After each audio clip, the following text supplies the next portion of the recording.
ঈদ উদযাপনের শেষ মুহূর্তে রাজধানী ছাড়ছে মানুষ, তাই বাস, ট্রেন ও লঞ্চে রয়েছে উপচে পড়া ভিড়।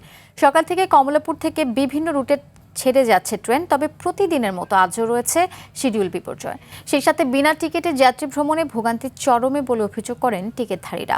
এদিকে বাস টার্মিনালগুলোতেও বাড়তি ভাড়ার অভিযোগ সহ নানা বিড়ম্বনার কথা জানান যাত্রীরা।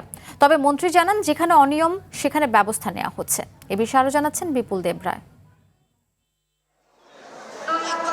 দৌড়াদৌড়ি ও ধস্তাধস্তি এই যেন এক রীতিমতো যুদ্ধ।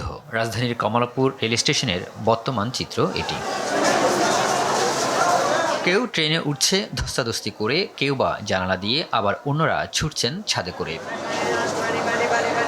ট্রেন বিলম্বে ছাড়া, বিনা টিকিটের যাত্রীদের সিট দখল ও নানা বিড়ম্বনার কথা জানিয়ে যাত্রীরা অভিযোগ করেন ব্যবস্থাপনায় চরম ঘাটতি রয়েছে রেল মন্ত্রণালয়ের। 90% টিকিট ছাড়া আছে এখানে। ট্রেন তো এমনিতেই লেট, আবার জ্যামের জন্য জানালা দিয়ে অনেকগুলো মানুষরা উঠাইলাম, ব্যাগ ট্যাগ সব, তারপরে আনন্দ লাগতেছে। পরে এত ফ্যান্টাস্টিক ধর্মঘট, বেস্ট ইনগ্রেডিয়েন্ট ও ইউরোপীয় মেশিনে তৈরি মজাদার কেক ফ্যান্টাস্টিক, যে ফানে সবাইকে টানে। বিষয়টি অস্বীকার করে রেলওয়ের মহাপরিচালক আফজাল হোসেন জানান, স্টেশনে টিকিটধারী যাত্রীরা দেরিতে আসায় সিট পাচ্ছে না ও ট্রেনে উঠতে পারছে না। এই মানুষগুলো যখন জেনে গেছে যে এয়ারপোর্টে ওঠা যাবে না, এরা জয়দেবপুর থেকে এখন ওঠা চলেছে। এখন এগুলা নামাতে গেলে একটা বিশৃঙ্খলার সৃষ্টি হতে পারে, একটা অযথা ট্রেন বিলম্ব হবে। তো তার চেয়ে আমাদের দ্রুত ট্রেনটাকে ডিসপ্যাচ করে দেওয়াই আমরা মনে করি যে ওয়াইজ। এদিকে ট্রেনের মতো রাজধানীর বাস টার্মিনালগুলোতেও ফুটে উঠেছে নানা অনিয়মের চিত্র। নর্মালি আমি 200-250 থেকে সর্বোচ্চ 300 টাকার মধ্যে এদের সাথে নেগোসিয়েশন করে চলে যেতাম।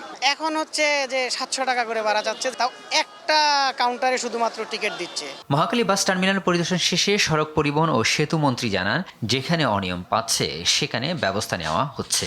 সবাই তো একবার পরিশুদ্ধ না, সবাই চাই ঈদকে পুঁজি করে। এখন যাত্রীর চাপ আছে, সেখানে কিছু বেশি নেওয়া যায় কিনা এই প্রবণতা তো এজেনেশন আমাদের আছে, কিন্তু যেখানে আমরা অভিযোগ পাচ্ছি সেখানে ব্যবস্থা নিচ্ছি। ঈদের পর প্রতিটি আন্তনগর ট্রেনে নারীদের জন্য আলাদা কোচ চালু করা হবেও জানিয়ে মন্ত্রী আরও জানান, এবারের ঈদ যাত্রা স্বস্তিদায়ক হচ্ছে। ঈদের পরে আন্তনগর যতগুলি ট্রেন আছে সেখানে একটি কোচ আমাদের নারী যাত্রীদের জন্য নির্ধারণ করার চেষ্টা আমাদের থাকবে এবং আমরা এটা পর্যায়ক্রমে প্রতিষ্ঠিত করব। বিপুল দেবরাই, RTV, ঢাকা।